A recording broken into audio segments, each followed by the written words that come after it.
এমন কিছু রেখে যেন না যেন আপনার ছেলেরা, আপনার নাতিরা আপনার নাম শুনলে যেন লানত দেয়। এটা জীবন নয়, এটা জীবন নয়, এটা জীবন নয়।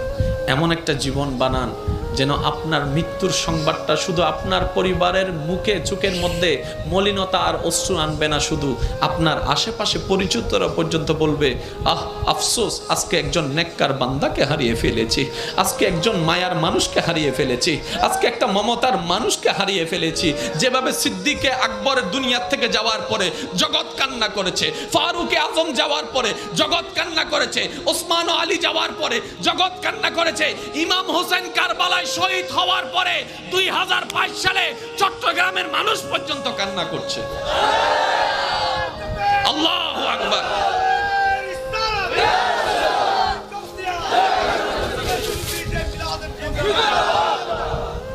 কে দিছে?